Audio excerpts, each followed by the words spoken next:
This week in the Imperial Valley, Kevin Kelley resigns, the FDA approves Imperial County romaine, and updates at the border. I'm Kayla Kirby, and this is your Desert Review weekly webcast. The recent blanket moratorium on all romaine lettuce sales was eased November 26 by the U.S. Food and Drug Administration. The FDA allows shipments and sales of romaine lettuce harvested on or after November 23rd from areas outside the Central Coast growing regions of Central and Northern California, which includes freeing up the romaine grown in the Imperial Valley. New guidance rules will have retailers having signage including growing region and harvest dates. IID General Manager Kevin Kelley handed the board his letter of intention to retire November 26, which the board accepted in closed session. Kelley's retirement becomes effective December 31st of this year. The board did not name an interim general manager, but President Jim Hanks said one would be announced after the new board is seated December 7th.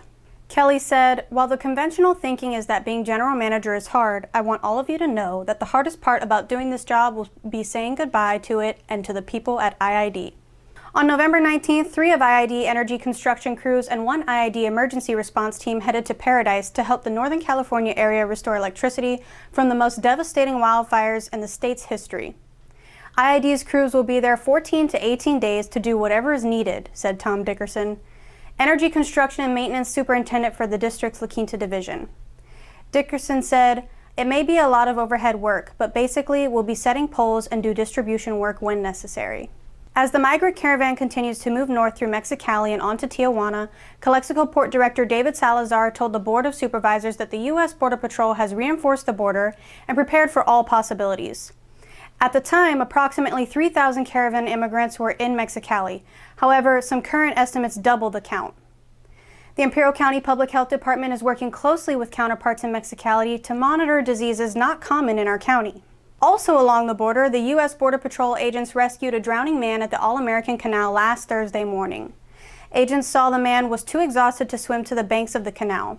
A Border Patrol Search, Trauma, and Rescue BORSTAR team responded to the scene and successfully pulled the man to safety with symptoms of hypothermia. BORSTAR paramedics began to medically treat the man and called for emergency medical transportation, who took the man to a local hospital. In sports, the stage was set for the varsity football CIF final between IVL representatives Central Spartans and the Morse High Tigers at Southwestern Community College on November 24th, where Central's Cinderella season came one possession shy of a glass slipper in the 22-16 defeat. The 2018 Central Spartan football campaign was one of the most historic of recent times, as the squad went undefeated throughout the regular season, regained the city championship, defended the bell, won IVL, hosted and won 2 CIF playoff games, defended Cal Jones Field with a perfect record of 7-0, meanwhile resurrecting a culture that had been missing for decades. Spartan head coach David Pena said, "Our team was a very resilient team. The kids did a great job and played their tails off the whole year. All the credit goes to those kids and the coaching staff." For information on these stories and more, check out our free website at thedesertreview.com. Remember to like us on Facebook and pick up our weekly paper at a location near you. To never miss an issue, a yearly subscription is only $30. I'm Kayla Kirby, and this is your Desert Review weekly webcast.